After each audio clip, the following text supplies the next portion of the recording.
ഇന്നിപ്പോൾ നമ്മൾ അജ്മീറിലേക്കാണ് കേട്ടോ പോകുന്നത്. ഞങ്ങൾ അജ്മീറിൽ തന്നെയാണെങ്കിലും ഇവിടെ ഇനിയും ഞങ്ങൾ കാണാത്ത ഒരുപാട് കാഴ്ചകൾ ബാക്കിയുണ്ട്.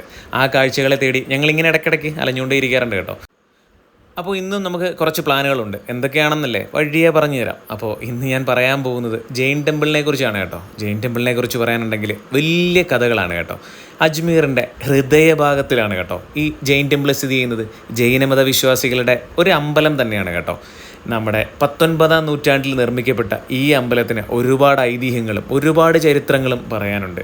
അജ്മീർ സിറ്റിയിൽ തന്നെ തലയെടുപ്പോടെ നമ്മുടെ കൊമ്പനെ നെറ്റിപ്പട്ടം പോലെ എടുത്ത് നിൽക്കുന്ന ഒരു സ്ഥലവും കൂടിയാണ് കേട്ടോ.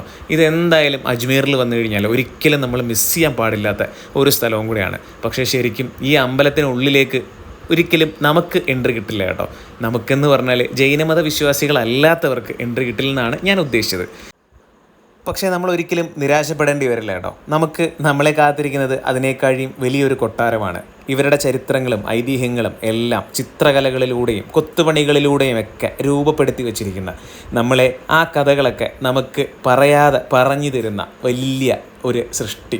ആ കൊട്ടാരത്തിലേക്ക് നമുക്ക് എൻട്രി ഉണ്ട്. ആ കാഴ്ചകളാണ് ഏറ്റവും കൂടുതൽ നമ്മൾ കണ്ടിരിക്കേണ്ട കാഴ്ചകളും കേട്ടോ. അപ്പോൾ ഓരോ കാഴ്ചകളും അതിനെക്കുറിച്ച് ഡീറ്റെയിൽ ആയിട്ട് ഞാൻ വഴിയേ പറഞ്ഞു തന്ന. അപ്പോൾ ഞങ്ങൾ ടിക്കറ്റൊക്കെ എടുത്തിട്ട് നേരെ അകത്തേക്ക് കയറുകയാണ് കേട്ടോ കൊട്ടാരത്തിലേക്ക്.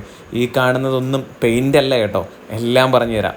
ഈ ചുറ്റും കാണുന്നതൊക്കെ മഞ്ഞൾപ്പൊടിയിൽ പച്ച മഞ്ഞൾ അരച്ച് പൂശിയിരിക്കുന്ന ചായങ്ങളാണ്. അതുപോലെ നാച്ചുറൽ കളേഴ്സ് അല്ലാതെ വേറൊന്നും ഈ ഭിത്തിയിലില്ല. പിന്നെ ഈ കാണുന്ന ഇതിലെ ഓരോ ചിത്രങ്ങളിലും ഒരു ചിത്രം പോലും പിന്നീടൊന്ന് ആവർത്തിക്കുന്നില്ല എന്നുള്ളൊരു പ്രത്യേകത കൂടി ഇവിടുത്തെ സ്ഥലത്തിനുണ്ട്. ഇതൊക്കെ കാണുമ്പോൾ എനിക്ക് ശരിക്കും മഹിഷ്മതി സാമ്രാജ്യമൊക്കെയാണ് കേട്ടോ ഓർമ്മ വരുന്നത്.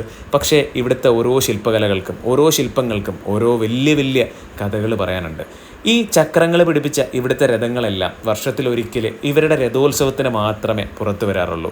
അതുപോലെ 1150 കിലോഗ്രാം സ്വർണം കൊണ്ട് നിർമ്മിച്ചതാണ് കേട്ടോ ഇതൊക്കെ. ഇപ്പോൾ നമ്മൾ കാണുന്നതല്ലാതെ ഇനിയും ഇതിനേക്കാളും വലിയ കാഴ്ചകൾ നമ്മുടെ കൺമുന്നിലേക്ക് വരാൻ പോകുന്നതേ ഉള്ളൂ കേട്ടോ. പക്ഷേ ഇതെല്ലാം ഒന്ന് കണ്ടുവച്ചോ, എല്ലാം പറഞ്ഞു തരാം. ഈ ചിത്രങ്ങളുടെയൊക്കെ കാര്യമാണോ കേട്ടോ ഞാൻ ആദ്യമേ പറഞ്ഞത്. ഇതൊരിക്കലും ആവർത്തിക്കുന്നില്ല. ഓരോ ചിത്രങ്ങളും യുണീക്കാണ്. ഓരോ കൊത്തുപണികളും ഇവിടെ യുണീക്കാണ്. അവരുടെ എല്ലാ ചരിത്രങ്ങളും എല്ലാ ഐതിഹ്യങ്ങളും ഒരു സിനിമയിൽ എന്നതുപോലെ കൊത്തിപ്പണിഞ്ഞ് വെച്ചിരിക്കുന്ന ഒരു സ്ഥലമാണ് കേട്ടോ.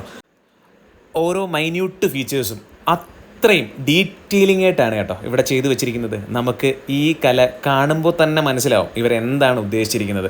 ഇവരുടെ ചരിത്രം ഒരു പുസ്തകത്തിൽ എന്നതുപോലെ നമുക്ക് വായിച്ചെടുക്കാൻ പറ്റുന്ന രീതിയിലാണ് കൊട്ടാരങ്ങളും കോട്ടകൊത്തളങ്ങളും യുദ്ധം നടക്കാൻ പോകുമ്പോഴുള്ള ഇവരുടെ മുന്നൊരുക്കങ്ങളും ഇവരുടെ കവാടങ്ങളും ഇവർക്ക് എത്ര ലെയർ സെക്യൂരിറ്റി ഉണ്ടായിരുന്നു എന്ന് പോലും എല്ലാം നമുക്കൊരു പുസ്തകത്തിൽ എന്നതുപോലെ വായിച്ചെടുക്കാൻ പറ്റുന്ന രീതിയിലാണ് കേട്ടോ ഇത് മുഴുവൻ സെറ്റ് ചെയ്തിരിക്കുന്നത്.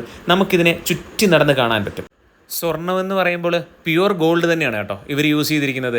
പക്ഷേ ഈ സ്വർണത്തിൻ്റെ കളറ് കാണുമ്പോൾ നമ്മുടെ നാട്ടിൽ നമ്മൾ ചെട്ടിനാട് സ്വർണ്ണം എന്നൊക്കെ പറയാറില്ലേ, അതുപോലെയാണ് തോന്നുന്നത്. നമ്മുടെ അത്ര തിളക്കമില്ലാത്ത ഒരിത്തിരി അടഞ്ഞ കളറാണ് കേട്ടോ. നമ്മളെ ചെട്ടിനാട് സ്വർണത്തിൻ്റെയൊക്കെ സെയിം ഗോൾഡാണ് കേട്ടോ ഇവരുടെ ഗോൾഡ്. അതാണ് ഇവരിവിടെ യൂസ് ചെയ്തിരിക്കുന്നത്. 1870 മുതൽ 1890 വരെയുള്ള കാലഘട്ടമാണ് ഇതിനകത്ത് ശരിക്കും ഈ ശില്പകലകളിൽ പ്രതിപാദിക്കുന്നത്. ലോർഡ് ഋഷഭ് ദേവിൻ്റെ കാലഘട്ടമാണ് കേട്ടോ ഇത്. ഈ ക്ഷേത്രം നിർമ്മിക്കപ്പെട്ടിരിക്കുന്നതും ഋഷഭ് ദേവിൻ്റെ ഓർമ്മയ്ക്കായിട്ടാണ്. ഇവിടെ മൗണ്ട് സുമേറുവും കൈലാസപർവ്വതവും അതുപോലെ ഹസ്തിനപുരിയുമെല്ലാം കാഴ്ചകളായി നമ്മുടെ മുന്നിലേക്ക് എത്തുകയാണ്. എല്ലാം സ്വർണ്ണശില്പങ്ങളുടെ രൂപത്തിലാണെന്ന് മാത്രം കേട്ടോ. ഇവിടെ വരുമ്പോൾ തന്നെ ഇവിടെ ഗൈഡുകളൊക്കെ ഉണ്ട്. നമുക്ക് ഇവിടുത്തെ കഥകളും ഇവിടുത്തെ കാര്യങ്ങളും ഐതിഹ്യങ്ങളും എല്ലാം പറഞ്ഞു തരും. അത് മാത്രമല്ലാതെ ഹിന്ദിയിലും ഇംഗ്ലീഷിലും ഒക്കെയുള്ള ബോർഡുകളും ഇവിടെ സ്ഥാപിച്ചിട്ടുണ്ട് കേട്ടോ. നമുക്കതൊക്കെ നോക്കി മനസ്സിലാക്കി എടുക്കാവുന്നതേ ഉള്ളൂ. അപ്പോൾ ആരും മിസ് ചെയ്യരുത്. അപ്പോൾ കൂടണേ, സബ്സ്ക്രൈബ് ചെയ്യാൻ മറക്കല്ലേ.